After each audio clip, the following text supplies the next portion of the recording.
WordPress profile সম্পাদনা।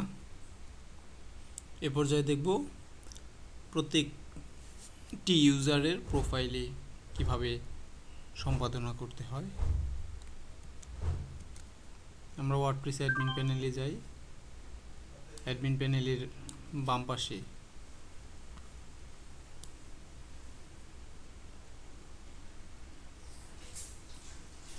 Profile রয়েছে। ব্যবহারকারী বা ইউজার অংশে রয়েছে আপনার প্রোফাইল।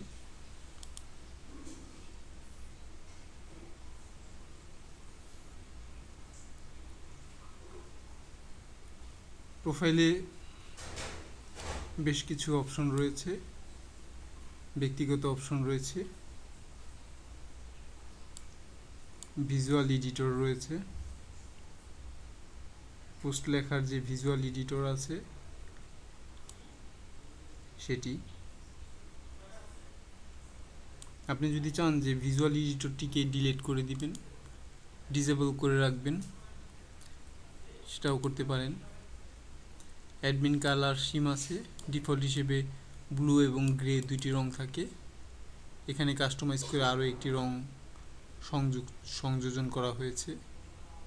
কিবোর্ড শর্টকাট, কমেন্ট মডারেশনে কিবোর্ড শর্টকাট এনাবেল করা হবে কিনা। আর ব্যক্তিগত তথ্যের মধ্যে এখানে রয়েছে নাম, ইউজার নেম পরিবর্তন করা যাবে না, first name, last name, nick name. নামগুলো কিভাবে প্রদর্শিত হবে তা রয়েছে এখানে। তিনটি অংশকে সন্নিবেশিত করা হয় এখানে। যোগাযোগের তথ্য এখানে দেখতে পারবেন info@tutorialbd.com, email address, website, user ID তিনটি রয়েছে, ইয়াহু, জববোর্ড এবং AIM। বায়োগ্রাফি অংশে আপনার সম্পর্কে তথ্য লিখবেন। অনেক ওয়ার্ডপ্রেস থিমে এটি প্রদর্শিত হয় এবং এখানে HTML ব্যবহার করতে পারবেন। এখানে পাসওয়ার্ড পরিবর্তন করতে পারবেন।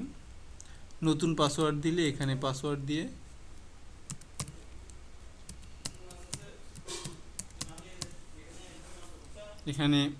দিয়ে আপনি নতুনভাবে